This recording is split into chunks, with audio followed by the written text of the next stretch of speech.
I get a little choked up thinking about it. But when I think about what's going to be hardest, I think it's to be away from this community of people who has enriched me so much and so deeply and changed me, and thinking that finding the next writer will not necessarily be part of my life. And I already think about that loss. That was Passager's founding editor, Kendra Kopelke. Kendra is retiring at the end of June.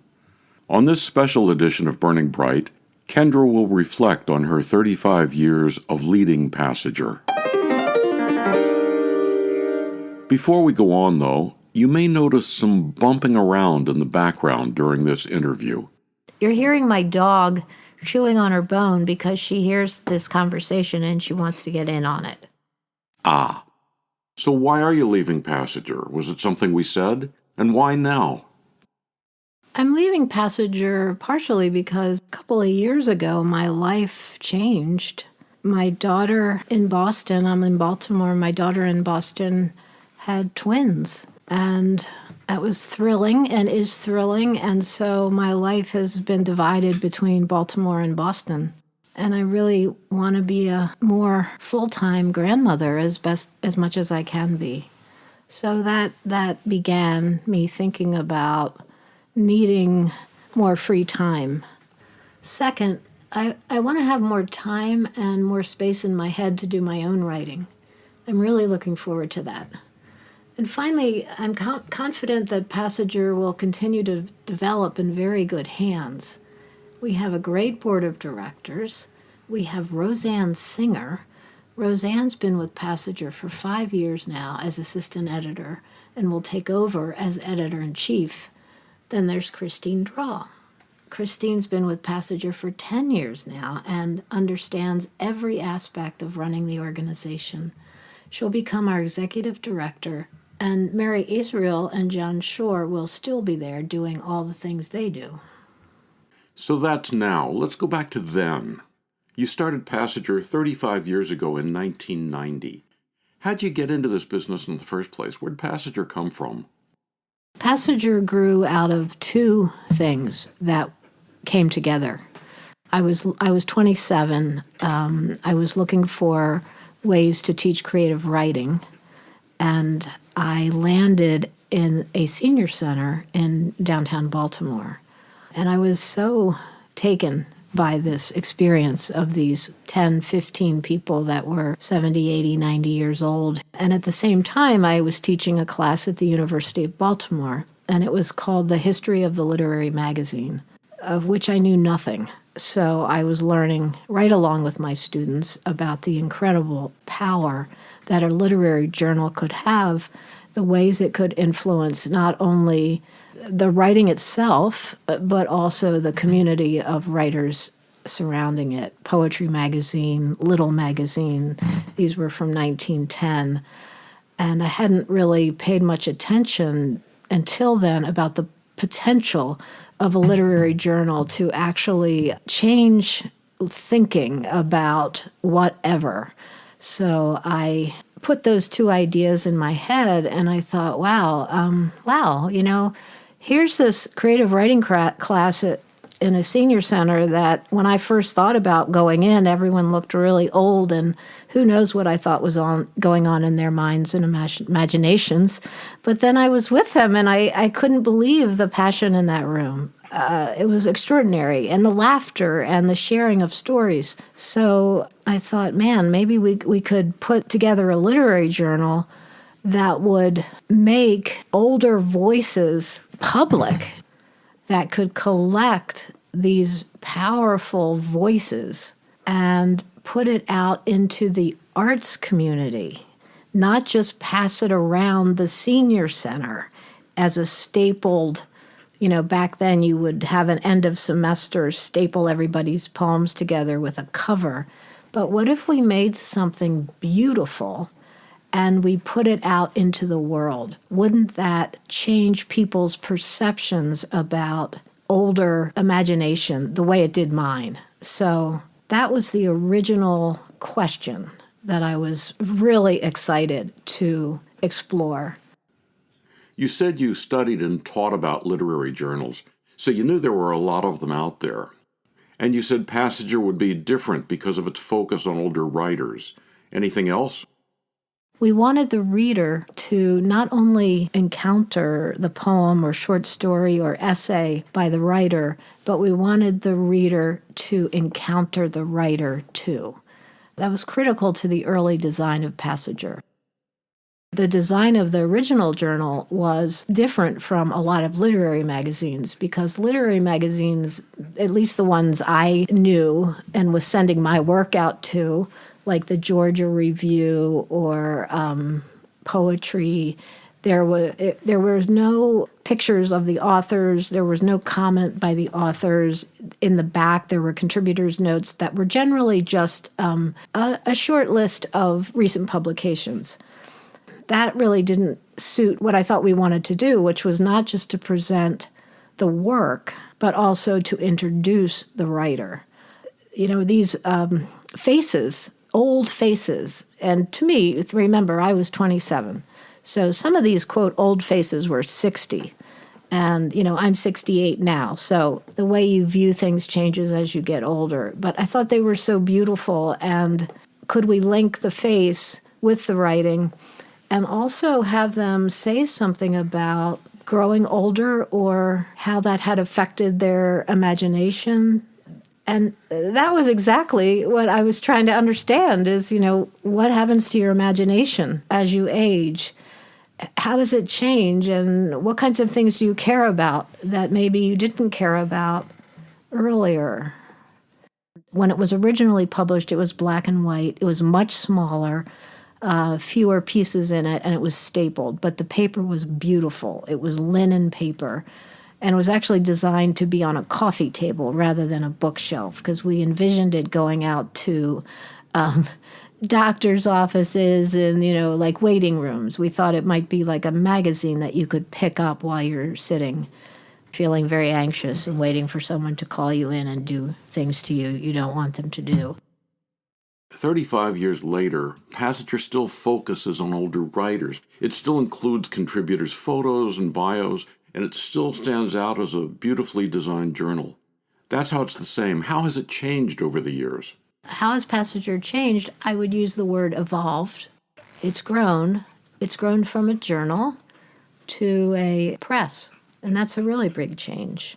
It's gone from publishing only a journal to now publishing single-authored books by Passenger writers, as well as a weekly podcast, video author interviews, workshops that we started this year, and we're expanding on those. We've been supported by the changes in technology because not only can we use photos, but we now have the web and we have the internet and we can have online readings, and our writers have many opportunities to connect with one another. So that early impulse to build a stronger, more vibrant community is still true today. Okay, anything else about that? Something we did that certainly meant a lot to me was during the pandemic, and this is part of how Passenger has been always thinking about how can we reach more people who aren't necessarily polished writers of a certain level of craft, but people that have this desire to write and to connect with their writing with others. So during the pandemic, we created something called the Pandemic Diaries that we published on the website every week. And this, because of the technology, it allowed us to solicit journal entries from people from all over the world, which we got. It also allowed us to include art because we were publishing online rather than in print. We've been talking about the journal and the press. Let's change subjects for a minute. Let's talk about you, at least you as editor. What does an editor do? As an editor, one of my jobs is to read submissions and choose things we want to publish in the journal. When I taught at the University of Baltimore, my job was to help the student grow as a writer. As a journal editor, though, were reading finished pieces and deciding whether they should go into the journal. Is it consistent with what we publish? Does it stand out among the pieces we're reviewing? Have we published something similar recently? Will it affect our readers? Sometimes we read something that introduces a new style or subject to Passager, pushes boundaries, and we might select it because we want to broaden Passager's range of what we publish. The issue we published last year, guest edited by Christine Lincoln, about generational trauma, for example, brought in stories and poems about abuse and other very private subjects, especially for older people, some of whom were writing their stories for the first time. We have since received many more submissions in which writers take more emotional risks. And this growth is good for Passager, which is part of what an editor is always paying attention to. Mary and I have been having this editorial conversation for a very long time. Roseanne Singer joined us a few years ago and brought her fresh perspective to our work. It's always been one of our favorite parts, to discuss the work and come to an agreement about what to choose, however difficult. And I'm happy to say that Roseanne will become the new editor-in-chief after I leave. You've been talking about editing the journal, but Passager also publishes books. Do you approach book editing any differently? Many of the books that we've done, we see ourselves as actively editing to bring the book into shape, because some of the things that we can see as editors, the writers can't see at the beginning. In terms of poetry, I think we often are involved in helping with the sequence of the poems. We have our own sense of the shape of the book, and we work pretty hard to get there. And if we think the book doesn't have a shape yet. Another area that we focus on with editing manuscripts is the titles. Once we have seen what the beginning of the book is and the end and the way, the arc of it, then we think about the title that the writer's given, and we sometimes make suggestions for a different title. And then I'm thinking about the books of poetry right now, but within the poems, we do line edit too. Working with individual writers is just absolutely, it's so rewarding. Every writer is different. Every writer has a different sensibility, and that takes a little while to discover. I think Zoom has helped us because we have a lot of conversations with writers on Zoom now, and we feel very much the sense of a partnership. It's a we now putting out the book. Clearly, one part of producing a book is editorial, but another part is design. Talk about that process. The manuscript goes to our designer, Christine Drahl, and she does a very similar kind of deep dive into the book. She reads it first before she starts thinking about what shape the book will take. And then she has a beautiful, long meeting with the writer on Zoom that we're part of it, which she learned from our previous designer, Panta Tofanji, who taught us everything, really. Panta taught us everything about how to make a home for the book, so that when you hold it in your hands, first of all, you want to pick it up, and secondly, you want to hold it. When you hold it, you can feel every bit of it has meaning. And that's something that she passed along to Christine and to all of us, and we think about with all of our books. I think if you pick them up, they all feel different. And that's because we collectively thought about every single aspect of the book itself. With print on demand now and people self-publishing, it makes us happy for them, but also sad that the quality of the actual print and production isn't necessarily there because they haven't learned from Panta and they haven't learned from Christine what it means to hold a beautiful object in your hands. All right, Kendra, time for the big reveal. Where'd the name Passager come from?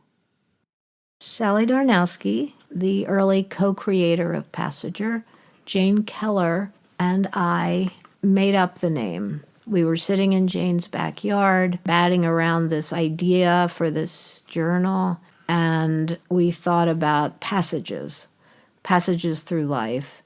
And then we thought about travelers through life, and then we put it together as passenger.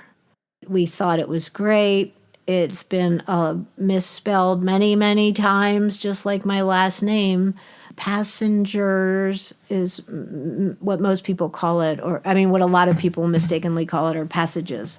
It's okay. We're used to it. But it's this idea that we're all passengers traveling through life. It's not French. It is French. Passager is French for traveling, but it always sounds snooty to people, and that is absolutely not our intent. Our intent was to create a word that would attract attention and then go from there. At the beginning of this interview, I asked you why you were stepping down now. Another version of that question is, why'd you stay so long? What kept you at Passenger all these years? The people that work on Passenger are absolutely the dream of a group of people you want at your table. And I'm sure that's part of the reason that it's meant so much to me. Who do you want at your table? And Passenger, Christine Draw and Roseanne Singer and Mary Israel and John Shore, they're the people. If the initial question I was asking was, who are these older writers? What are they thinking about? How do they feel about being alive? I'm still thinking about that. And I'm now easily an older writer myself. And I'm kind of surprised by my 27-year-old notions of what it would be like, because, of course, it's nothing like that, whatever it was I thought. And so the question is, how do you keep creating? And I think that staying in it all these years, it just, in some ways, got more and more. It was always interesting, and it was always exciting. It was always a new writer, a new voice, a newness, a new sensibility, a new idea. And the question of Passenger to me is, of course, never going to be answered, but the exploration of it is always important to do. What if there were no Passenger? I've asked myself that sometimes, and that has kept me going. Kendra Kopelke, reflecting on her 35 years at Passenger. To subscribe to, contribute to, or learn more about Passenger and its commitment to older writers, go to passengerbooks.com. And speaking of contributing, Passenger's Board of Directors has established a Founders Fund to honor founding editor Kendra Kopelke. If you'd like to show Kendra how much Passenger means to you, contribute to the Founders Fund in her honor. Go to passengerbooks.com and click on Donate. For Kendra, Mary, Christine, Roseanne, and the rest of the Passenger staff, I'm John Shore. I'm going to miss everybody.